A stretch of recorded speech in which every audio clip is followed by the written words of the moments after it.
Hello again. So, summary of day 2, maybe 3, of being out of the hospital following my CABG surgery, my bypass surgery, with some ideas as to what seemed to work and what may not have seemed to work.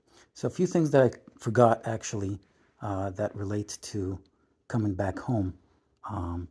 One of the first things that I forgot to mention is that if you are living in a situation where you have a walk-in shower but the walk-in shower does not have a chair, you may need some kind of a shower chair.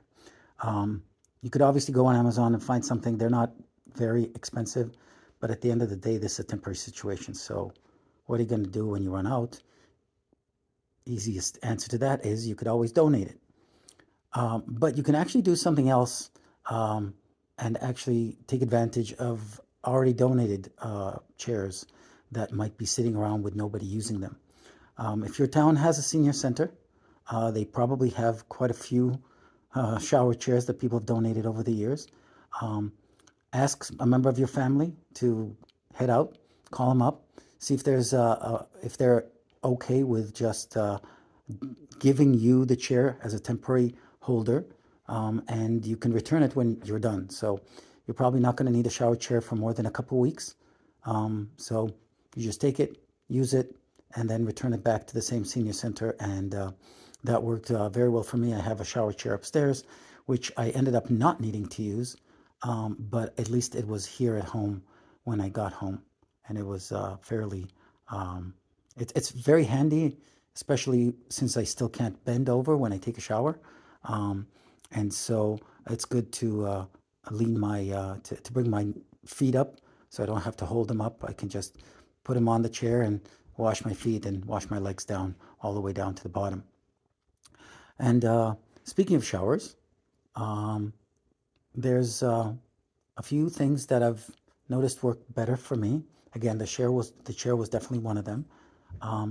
One of my biggest challenges is the fact that the place where they pulled the vein from my leg is still very painful, and I was forewarned that that's probably the wound that's going to be painful for the longest. And so it's hard for me to bend my knees or to bend down in general.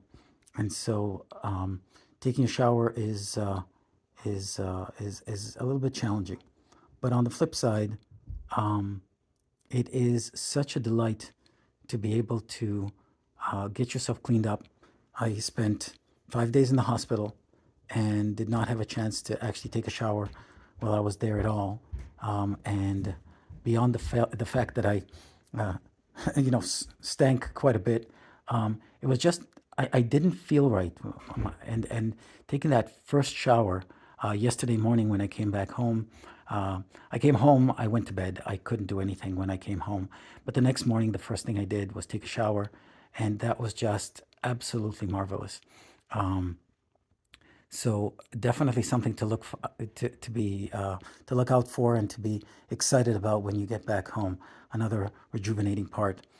Taking a shower in the morning, starting your day with a shower or with something that makes you excited about the day, getting out of bed, getting dressed, and all the standard routine is absolutely a part of the whole mindset of just becoming better and healthier. The other thing that I wanted to touch base on, they mentioned this to me when I left. They recommended that part of my PT should be going on regular walks. And yesterday I went for a couple of walks. I live in a neighborhood where it's not easy to take short walks unless they're just going down the road and back up the road. I don't have small blocks. My blocks in my area are not huge, but when you walk as slow as I do at this point, even what used to be a 10-minute walk now turns into a half an hour walk. So yesterday morning, I took a walk, and it was a very small walk. It was basically around one block of neighbors' streets, And unfortunately, half that walk is down the hill and the other half is up the hill. So I ended up needing to stop quite a few times. Make sure that if you go for a walk, don't go on your own, not for the first um, week or week and a half, just in case you're not as stable as you thought you would. If you were sent home with a walker, of course, use that.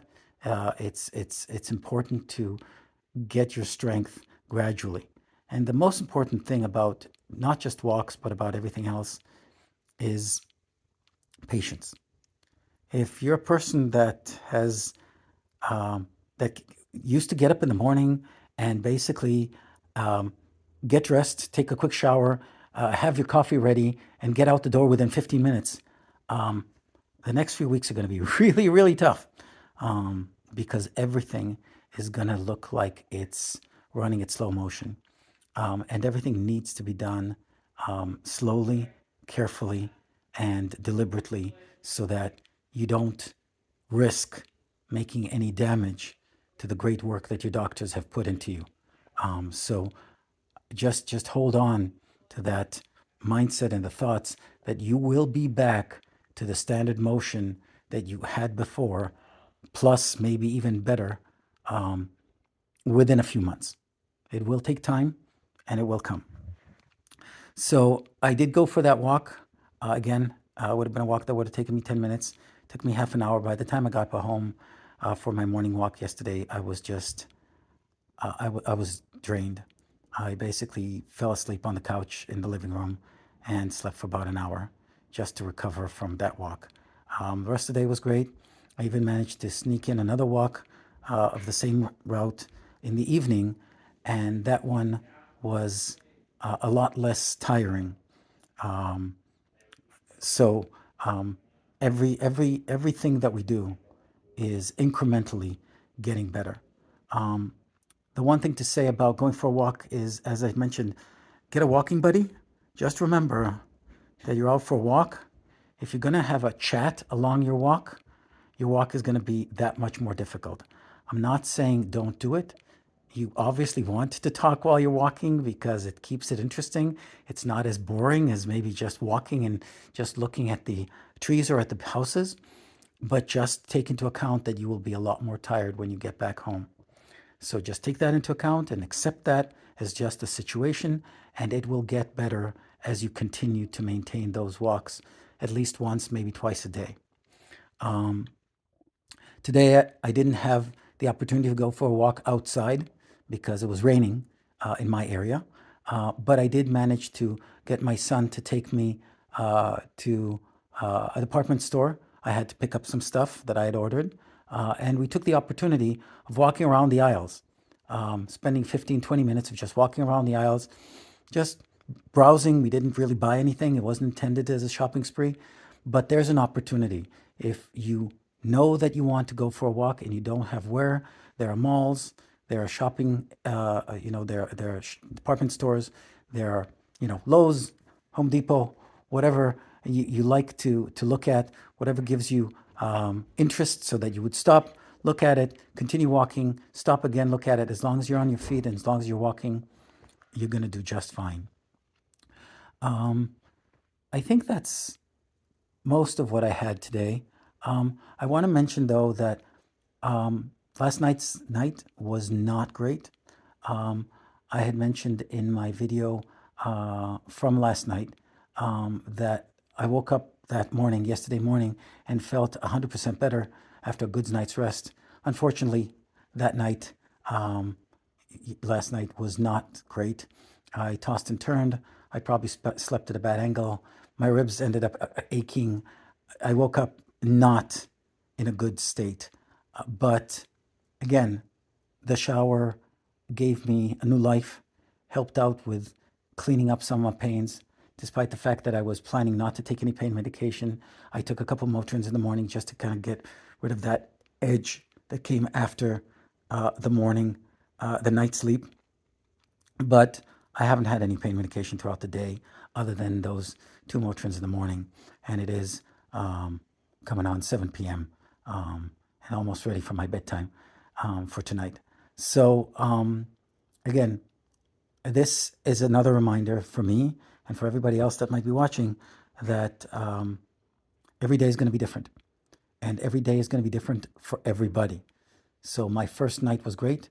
Your first night might not be great, and your first shower might not be as great as mine.